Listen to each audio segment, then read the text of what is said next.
Let me take you all back in time, to a world before fancy cinematic cutscenes and convoluted 3D models. We're going back to a simpler time, a time when games used 2D pixel art for their in-game characters, a time when displaying more than a couple of dots on screen would cause your game to turn into a PowerPoint slideshow, a time of sprites. So, let's look at some of Sonic the Hedgehog's 2D sprites over the years. We start off with the very first Sonic sprite from Rad Mobile. Wasn't expecting that, huh? I know someone in the comments was gonna say something if I didn't mention this, but hey, don't expect me to talk about Sonic sprites from every random obscure game. Sorry, SegaSonic Cosmo Fighter fans. I'm gonna be mainly focusing on sprites from the normie, popular, notable, and well-known Sonic games with the occasional obscure game for a little bit of added spice. So, yeah, Sonic's first ever sprite in an officially released game comes from Rad Mobile.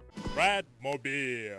Oh, sorry, I meant Rad Mobile, a 1990 arcade racing game made by Sega. Fun fact, this is the first game to use Sega's System32 board, the same system board used to create SegaSonic the Hedgehog, which released in 1993. Technically, this isn't actually Sonic here, it's just a car ornament that looks like Sonic, but I thought it would be interesting to at least talk about. Sonic's head is huge in this sprite, taking up more than half of the sprite size. You can barely make out his arms and legs in some of these angles. It doesn't help that the sprite is incredibly small, only 14 pixels wide by 21 pixels high. For comparison's sake, that is 0.00014% or about 1/10,000th of the pixels on your average 1080p resolution computer screen. So that means they had to squish a lot of character design into a very small area. For the limited amount of space they were dealing with, I think it's a pretty nice looking sprite though. While the rest of his body is really small, you can clearly make out Sonic's face, his ears, and his spines. There's even a fair bit of shading, as you can see with the different shades of blue used in the sprite. But with that out of the way, let's actually get into the real first Sonic sprite. Sonic sprite from the 1991 Sonic the Hedgehog game on the Sega Genesis. This is a pretty solid sprite. Sonic's head is still somewhat large, but the rest of his body has much better proportions that align closer to his character design. His legs and arms are clearly defined, and his feet are drawn in the classic really flat style.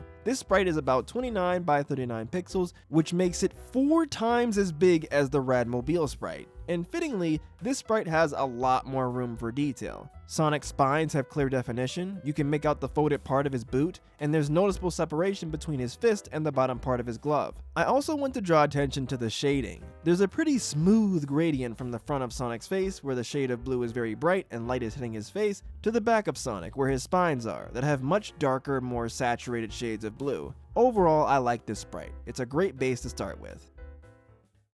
The next sprite we have is also from Sonic 1, but this time, it's the 8-bit version of Sonic 1 on the Sega Master System. Of course, given that this is an 8-bit console, there's less colors and processing power available, which generally means less detail. This sprite is also quite a bit smaller than his 16-bit counterpart. This sprite is only about 18 by 32 pixels, which is only half of the size of the 16-bit Sonic 1 sprite. There's less shading and less features in areas like Sonic's hands. Here, Sonic's right hand just looks like a circle. However, I think they still managed to make a pretty solid looking sprite. For example, in the 16-bit Sonic 1 sprite, Sonic's sprite uses 4 shades of blue for his fur, while the 8-bit Sonic sprite only uses 2. Now, you think less colors automatically means a worse looking sprite, but actually, I think the use of less colors is good here. Because of 8-bit Sonic's lack of colors, they had to make each color much more distinct. There's a very clear contrast between the light blue and the dark blue used for Sonic's fur, which makes the whole thing pop a lot more than 16-bit Sonic. This isn't to say that 16-bit Sonic looks worse, it's just that due to the hardware that each sprite was on, they both use different styles to make a good looking sprite. One is detailed and nuanced, while the other is simple and loud. Our next sprite is from another 8-bit sprite, Sonic's sprite from the 8-bit version of Sonic 2. Now, at first glance, these sprites look the exact same, but if you look a little closer, there are some differences. If you take a gander at Sonic's shoes, you'll notice that the shade of red is a little different from Sonic 1 8-bit. The shade of red that they used in Sonic 1 8-bit is closer to an orange. The shade of the shoes in Sonic 2 8-bit is a very rich red color. Another difference is with Sonic's gloves. In Sonic 1 8-bit, Sonic's gloves have gray shading, while in Sonic 2 8-bit, his gloves are shaded with a light blue color. This change applies in other areas too, like Sonic's eye, which is shaded gray in Sonic 1 8-bit and light blue in Sonic 2 8-bit. It's a very, very minor change, but I think it gives the Sonic 2 8-bit sprite a bit more color. And since Sonic's fur is also blue, the blue shading helps the whole design come together a little better. But with Sonic 2 8-bit out of the way, let's move on to the Sonic 2 that everyone knows and loves, the 16-bit Sonic 2. Just like how the 8-bit Sonic 2 has a slightly different sprite from the 8-bit Sonic 1, the 16-bit Sonic 2 has a slightly different sprite from the 16-bit Sonic 1. Sonic's skin, gloves, and shoes are basically the same, but Sonic's fur in Sonic 2 is a darker, more vivid shade of blue compared to his fur from Sonic 1, which was a bit more washed out. Sonic 1 sprite also has darker shading compared to the brighter, dark areas in Sonic 2 sprite. There are also a few added aspects in this sprite. There's a very clear highlight below Sonic's ear, and there's a bit of shading on the top of Sonic's eye to emphasize his eyebrow muscles. Because of the added elements and more jubilant colors, I prefer the 16-bit Sonic 2 sprite over the 16-bit Sonic 1 sprite. Our next sprite is Sonic's sprite from Sonic CD.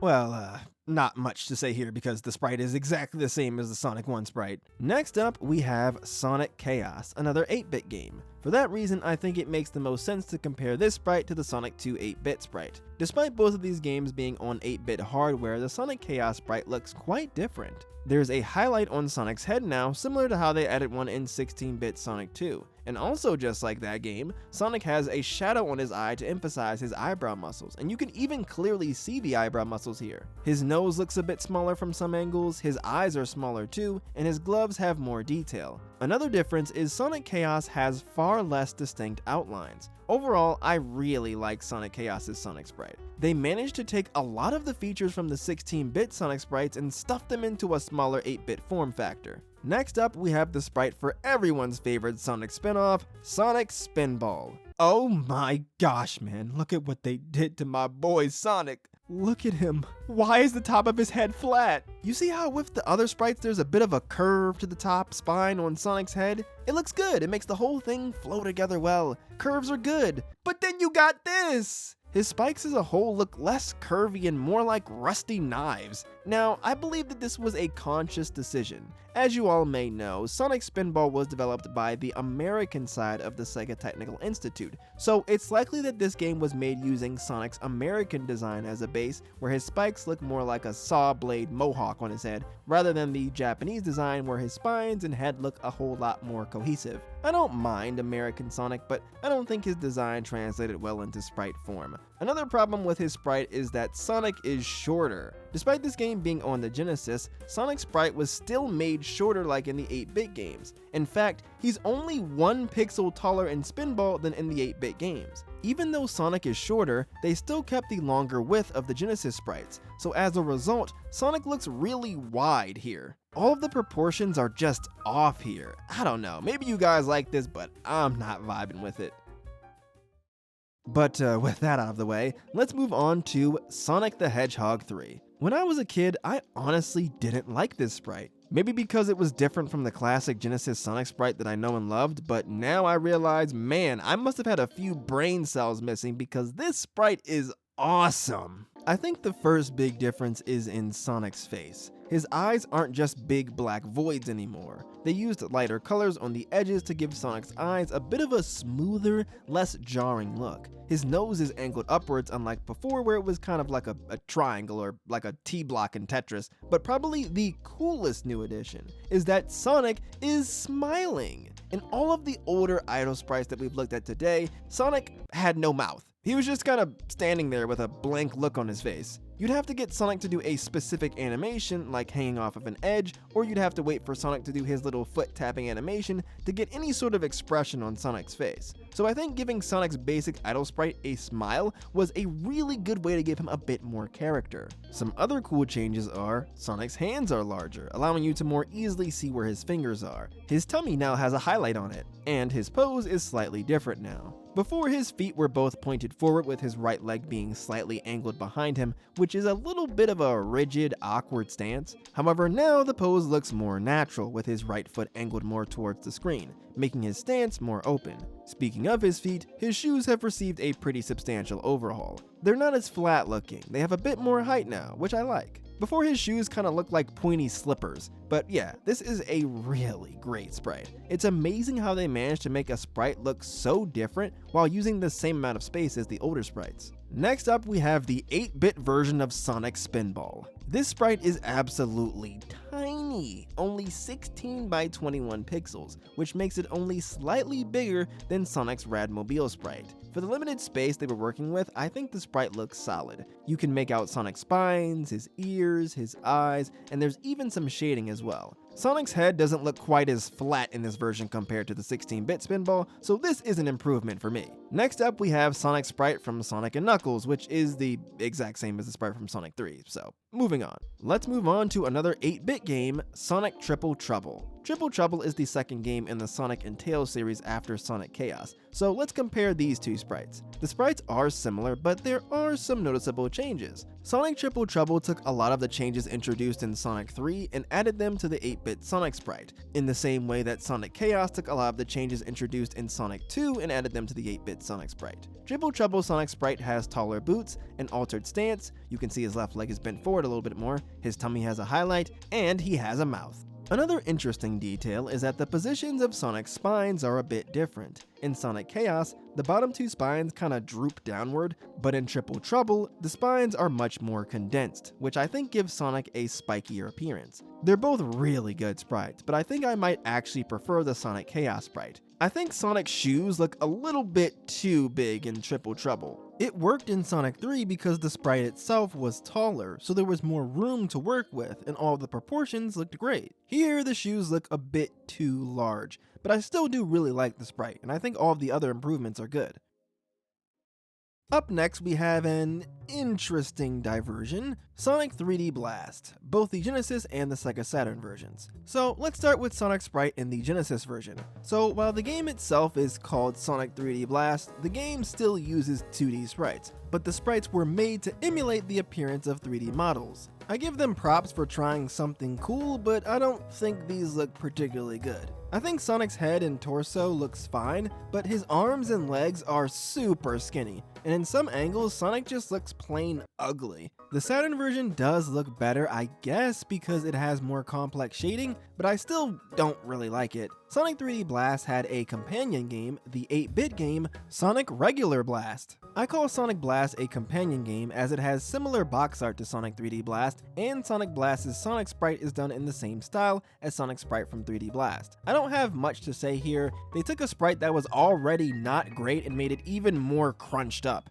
There just isn't enough detail in this 8-bit game, especially with the small space that they were using, to properly portray a 3D Sonic model. If anything, I do think it's pretty cool that we got a 32-bit, a 16-bit, and an 8-bit version of this Sonic sprite all in the same month, November 1996. In 1998, Sonic made his proper leap into 3D platforming with Sonic Adventure, and after that point, sprite-centric games became less and less common over the years, outside of stuff like mobile and browser games. So we've only got a few more games left to talk about. Next up, we have Sonic Pocket Adventure on the Neo Geo Pocket Color. Despite being a game on a 16-bit console, this sprite of Sonic is quite tiny and lacking in detail. The sprite is a minuscule 17 by 27 pixels, which makes it the second smallest sprite we've looked at today. This sprite also has no shading at all, just colors and a very pronounced black outline. I do wish this sprite had more detail, but all in all, I still do like this sprite. Unlike the 8-bit Sonic Spinball sprite, which tried to stuff a ton of detail into a really small area,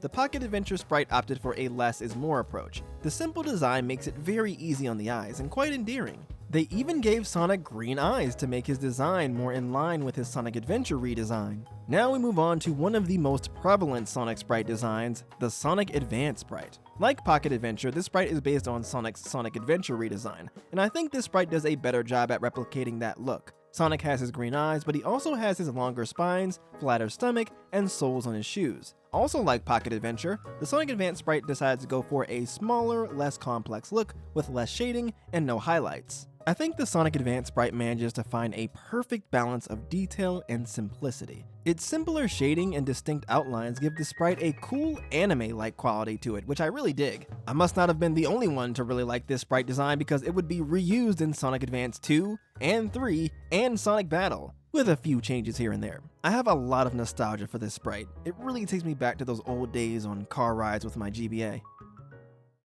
Our next sprite comes from Sonic Unleashed. Now, I know you're probably confused. Wait, Sonic Unleashed? Isn't that game in 3D? Well, yes, it is. At least the PS2, PS3, Wii, and Xbox 360 versions are. The mobile version of Sonic Unleashed is a different story. This game was developed by Gameloft and it came out in June 2009, about 7 months after the console versions were released in November 2008. I'm not really going to talk about Flash games or mobile game sprites in this video, but I had to talk about this sprite, because it is just so good. Sonic's spines are cool and spiky without looking like buzzsaws. This sprite has that simple shading of the Sonic Chaos sprite, the smile, big hands, and big feet of the Sonic 3 sprite, and the outlines are pretty distinct like the Sonic Advance sprite. This sprite takes a lot of the elements from some of my favorite Sonic sprites and blends them together in a really nice sprite smoothie. My only complaint is that we didn't get a 2D DS Sonic game that used these sprites. The last sprite we'll be looking at today comes from a game that came out nearly a decade later, Sonic Mania. Sonic's big return to classic 2D sprite-based platforming. Sonic Mania interestingly decided to go back to Sonic's OG look seen in Sonic 1, 2, and CD instead of his sprite in Sonic 3 and Knuckles. However, it does add quite a lot of flair to the original design.